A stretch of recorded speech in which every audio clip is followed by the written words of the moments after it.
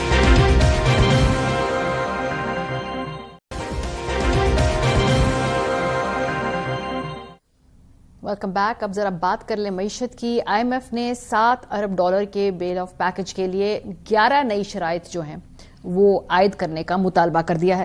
IMF نے پاکستان پر corruption control, sugar sector میں اشرافیہ کا قبضہ ختم کرنے, ترسیلات زر کی اصل لاگت جانچنے, پاور اور ٹیکس کا نظام بہتر بنانے کے لیے 11 نئی سخت شرائط عائد کی ہیں. رپورٹ کے مطابق گزشتہ 1.5 سال میں IMF کی مجموعی شرائط کی تعداد 64 تک پہنچ گئی ہے. حکومت کو اگلے سال دسمبر تک وفاقی اعلیٰ سول افسران کے اثاثے سرکاری ویب سائٹ پر جاری کرنا ہوں گے تاکہ آمدن اور اثاثوں میں فرق جانچا جا سکے. اثاثہ ڈکلیریشن کا دائرہ بعد میں صوبائی اعلیٰ افسران تک بڑھایا جائے گا اور بینکوں کو بھی ان ریکارڈز تک مکمل رسائی دی جائے گی. اگلے سال اکتوبر تک 10 اہم محکموں میں کرپشن کے خطرات سے نمٹنے کا ایکشن پلان جاری کرنا لازمی ہوگا جس کی قیادت نیب کرے گا. صوبائی اینٹی کرپشن اداروں کو مالی انٹیلیجنس تک رسائی اور کرپشن کی مالی تحقیقات کی تربیت فراہم کی جائے گی. اگلے سال مئی تک حکومت کو ترسیلات زر کی بڑھتی ہوئی لاگت کا جامع جائزہ لے کر مکمل ایکشن پلان بھی پیش کرنا ہوگا. IMF نے ہدایت دی ہے کہ اگلے سال ستمبر تک پاکستان مقامی کرنسی بانڈ مارکیٹ کی رکاوٹوں کا مطالعہ کر کے بہتری کا اسٹریٹجک پلان بھی جاری کرے. شوگر سیکٹر میں طاقتور گروپوں کا اثر ختم کرنے کے لیے حکومت کو اگلے سال جون تک شوگر مارکیٹ لبرلائزیشن کی قومی پالیسی منظور کرنا ہوگی. شوگر پالیسی میں لائسنسنگ, قیمتوں کا تعین, درآمد و برآمد کے اصول, زوننگ اور عمل درآمد کی ٹائم لائنز شامل ہوں گی. FPR کے لیے دسمبر تک ایک مکمل اصلاحاتی روڈ میپ تیار کرنا لازمی ہوگا جس میں عملے کی ضرورت, ٹائم لائنز, ریونیو تخمینے اور کارکردگی کے پیمانے شامل ہوں گے. حکومت کو کم از کم 3 ترجیحی FPR اصلاحات مکمل طور پر نافذ کرنا ہوں گی. پاور سیکٹر میں نقصانات کم کرنے کے لیے ہیسکو اور سیپکو میں نجی شعبے کی شمولیت کے تمام پیشگی مراحل اگلے سال دسمبر تک مکمل کرنا ہوں گے. 7 بڑی بجلی تقسیم کار کمپنیوں کے ساتھ پبلک سروس آبلیگیشن معاہدے اگلے بجٹ سے پہلے سائن کرنا ہوں گے. کمپنیز ایکٹ 2017 میں ترمیم پارلیمنٹ میں پیش کی جائے گی تاکہ غیر فہرست شدہ کمپنیوں میں کارپوریٹ گورننس مضبوط بنائی جا سکے. IMF نے واضح کیا کہ اگر دسمبر 2025 تک ریونیو ہدف سے کم ہوا تو حکومت ایک منی بجٹ لائے گی. IMF نے گورننس اور کرپشن ڈائگنوسٹک رپورٹ کے ایکشن پلان کی ڈیڈ لائن پر بھی توسیع کر دی ہے. پروگرام کے حصے میں شہباز رانا صاحب ہمارے ساتھ موجود ہیں, ماہر معاشی امور کے, اور یہ جو سٹوری ہے یہ بھی آج ایکسپریس ٹریبیون میں رانا صاحب نے اس کو ہمیں اس سے آشکار کیا. بہت شکریہ شہباز. یہ تو بڑی ڈیٹیلڈ قسم کی شرائط ہیں, یہ بھی بتایا گیا کہ کیا کرنا ہے, کس مہینے میں کرنا ہے, بجٹ سے پہلے آپ نے کہ کون سے معاہدے ہیں وہ بیٹھ کر کب سائن کرنے ہیں, اور یہ بڑی تگڑی شرائط ہے. یہ کیا پہلی مرتبہ IMF نے اپنی تاریخ کے اندر یہ کام کیا ہے یا پہلے پاکستان کے ساتھ یہ چلتا رہا ہے ان کا؟ جی بسم اللہ الرحمن الرحیم. بہت شکریہ مس ماریہ آپ کا. دیکھیں یہ تگڑی شرائط تو ہیں اور یہ طے بھی پا چکی ہیں, یہ ان کی طرف سے مطالبہ نہیں ہے, اس پہ حکومت پاکستان نے ایگری بھی کر لیا. یہ جو ٹائم لائنز آئی ہیں حکومت پاکستان کی کنسنسس کے ساتھ ہی آئی ہیں. اب اس میں ہوتا یہ کہ عمومی طور پر جو شرائط ہے جب وہ طے تو ہو جاتی ہے, کچھ اس میں اچیو ہو سکتی ہیں اور کچھ شاید نہ ہو, تو جو اچیو نہیں ہوتی اس کی پھر ایکسٹینشن آ جاتی ہے. جیسے governance and corruption diagnostic assessment report کا ایک ایکشن پلان بنانے کی جو ڈیڈ لائن تھی وہ اکتوبر 2025 تھی, وہ گورنمنٹ نے ایکسٹینڈ کروائی ہے اب 31 دسمبر 2025. کیا یہ تگڑی شرائط پہلی دفعہ آئی ہیں؟ نہیں, ایسا نہیں ہے. جو پچھلا بھی ریویو تھا اس کے بعد بھی میرا خیال 11 یا 12 شرائط نئی انہوں نے لگائی تھی, وہ بھی اسی قسم کی تھی. اب اس میں ہماری جو چیز امپورٹنٹ ہے اور جو ہم سب کو ایک اپریشیٹ بھی کرنا چاہیے, جہاں پہ ہم IMF کو کرٹیسائز بھی کرتے ہیں, یہ 11 شرائط جو ابھی لگی ہیں یہ ایسی ہے جس کے اوپر آپ کا, میرا, ہم سب کا جو لوگ واقعی سمجھتے ہیں اور چاہتے ہیں کہ پاکستان کی جو اکانومی ہے وہ سسٹینیبل فوٹنگ کے اوپر جائے, اس ملک کے اوپر جو اشرافیہ کا ایک قبضہ ہے اس کو ٹھیک کیا جائے, FBR کی جو نااہلی ہے اس کو ٹھیک کیا جائے, جو پاور ڈسٹریبیوشن کمپنیز کے اندر چوری ہو رہی ہے اس کو ٹھیک کیا جائے, پاکستان کے اندر جو سرکاری ادارے ہیں ان کی سروس ڈیلیوری بہت کمزور ہے، تو 7 اداروں کو آئیڈینٹیفائی کر کے ان کے ساتھ پبلک سروس ڈیلیوری کے جو معاہدے ہیں وہ کرنا بجٹ سے پہلے، ان کو بجٹ دینے سے پہلے وہ کیا جائے، تو یہ وہ چیزیں ہیں. چینی کے کارٹل کو توڑا جائے، یہ تو کب سے مطالبہ ہے پاکستان کے اندر لوگوں کا. ایگزیکٹلی اس لیے کہا جاتا ہے نا کبھی کبھی ہمیں بھی اس چیز پہ وہ ہوتی ہے الجھن جب آئی ایم ایف کے پروگرام میں اس قسم کی شرائط آتی ہیں جہاں پہ تنخواہ دار طبقے کو اس کو تنگ کیا جاتا ہے، ٹیچرز کے اوپر ان کے جو الاؤنسز ہوتے ہیں اس کو ڈسٹرب کیا جائے تو وہ ہمیں اس پہ تکلیف ہوتی ہے. لیکن at the same time I M F کی کچھ ایسی شرائط بھی ہوتی ہیں جو نظام کو سیدھا کر سکتی ہے. اور اس ملک کا ایک المیہ یہ رہا ہے کوئی بھی حکومت ہو جب تک ان کے اوپر کوئی دباؤ نہ آئے غیر ملکی اور وہ دباؤ کے ساتھ کوئی پیسہ بھی اٹیچ ہو تو تب تک نہ آپ کو ہیومن رائٹس ملتے ہیں نہ آپ کو چینی جو ہے وہ بہتر قیمت کے اوپر ملتی ہے. تو I think it's a good step. These are very strong conditions. بالکل میں آپ سے اگری کرتی ہوں کہ یہ ان میں سے جو تمام شرائط ہیں یہ اچھا ہوتا کہ ریفارمز حکومت پاکستان خود اپنے ماں پہ کرتی ہے. آئی ایم ایف آپ کو چونکہ بہت سختی سے آپ سے امپلیمنٹ کروا رہا ہے تو آپ کی بہتری کے لیے اس پہ پرنسپلی میں آپ سے اگری کرتی ہوں. اس میں سے کون سی ایسی چیزیں آپ نے کہا نا کچھ چیزیں نیگوشیٹ ہو کے اگر وہ ٹائم لائن پہ پوری نہ ہو وہ آگے پیچھے بھی ہو جائے کرتی ہیں، جیسے آپ نے اس کمیٹی کا بھی اس میں ہمیں مثال دی. نان نیگوشیبل کیا چیزیں ہیں اس کے اندر سے یہ جو شرائط ہیں؟ دیکھیں آئی ایم ایف کا جو پروگرام ہے اس کی نیچر ایسی ہوتی ہے، کچھ ایسی شرائط ہوتی ہے جو بڑی ہارڈ کنڈیشنز ہوتی ہیں جن کو پرفارمنس کرائیٹیریا بولتے ہیں. اس میں آپ کے جو پرائمری بجٹ کا سرپلس کا ایک ہدف ہوتا ہے. اسٹیٹ بینک آف پاکستان نے کس حد تک غیر ملکی زر مبادلہ کے ذخائر کو بڑھانا ہے، اس سے ریلیٹڈ جو چیزیں ہوتی ہیں، جو شارٹ ٹرم لونز لیے ہیں ان کو ریٹائر کرنا، یہ بڑی ہارڈ کنڈیشنز ہوتی ہیں. اس میں اگر ان کو اچیو نہ ہو تو اس کے اوپر ویور آ جاتا ہے. یہ جو اسٹرکچرل بینچ مارکس ہوتے ہیں جو کہ اپنی نوعیت میں بہت اہم ہوتے ہیں، ان کی امپلیمنٹیشن اور سکسیسفل امپلیمنٹیشن ہی پاکستان کی اکانومی کے مسئلے کو حل کر سکے. یہ بھی سافٹ کنڈیشنز ہیں. تو اس میں عمومی طور پر ہوتا یہ ہے کہ اگر کسی چیز پہ اسٹرکچر بینچ مارک میں کوئی ڈیڈ لائن مس ہو جائے اور وہ جسٹیفائیبل ہو تو آئی ایم ایف اس میں ایکسٹینشن بھی آپ کو دے دیتا ہے. دو چیزوں کے اوپر مجھے لگ رہا ہے کہ شاید حکومت کے لیے اتنا آسان نہ ہو. یہ جو شوگر سیکٹر والا ہے نا یہ کافی مجھے لگ رہا ہے کہ مشکل ہوگا، کیونکہ یہ شرط صرف یہ نہیں ہے کہ آپ نے ان کا جو ہے وہ کنٹرول توڑنا، یہ کیسے توڑنا ہے وہ بھی انہوں نے اس کو ڈیفائن کر دیا کہ اس ملک کے اندر زوننگ ہے. مطلب کیا نظام ہے کہ جو ایک لائسنس راج انڈیا میں ہوتا تھا 90s میں وہ آج پاکستان میں بھی ہے، اور اگر آپ کو لائسنس ملے گا تو آپ شوگر مل لگا سکتے ہیں. بھائی کیوں لگا سکتے ہیں؟ اگر اس کی وائبلٹی ہے تو ٹھیک ہے ورنہ ختم کرو. اگر پانی کا مسئلہ ہے تو سب کے لیے پانی کا مسئلہ ہے نا. اگر شوگر کین جو ہے وہ واٹر انٹینسو کراپ ہے تو آپ بند کر دو شوگر کراپ، اس کی شوگر کین کی کراپ لگانا ہے. پھر اسی طریقے سے آپ نے جو گنے کی قیمت ہے اس کو تو فری مارکیٹ پہ چھوڑ دیا، شوگر ملوں کے اوپر چھوڑ دیا. اس کے اوپر خیر سی سی پی نے ایک نوٹس بھی لیا کہ انہوں نے پھر کولیجن کیا شوگر ملوں نے.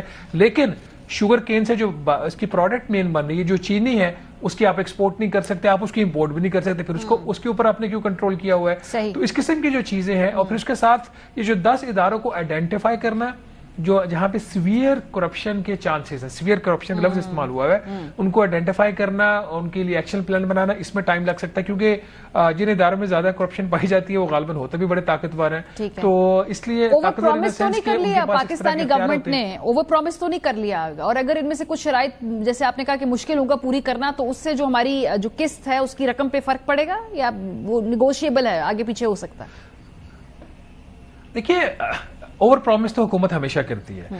یہ ایک جو پچھلے دفعہ پرومس ہوا تھا یہ governance and corruption diagnostic assessment report کو جولائی تک پبلش کرنا، وہ ایک اوور پرومس تھا کیوں جس قسم کی اس کی فائنڈنگز آئی یہ ڈرافٹ رپورٹ کی جو ابھی آپ کے سامنے حتمی رپورٹ آئی ہے اس میں بہت ساری چیزیں مائنس ہوئی ہیں اور کنسنٹ آئی ایم ایف کو بھی ماننا پڑا کچھ چیزوں کے اوپر.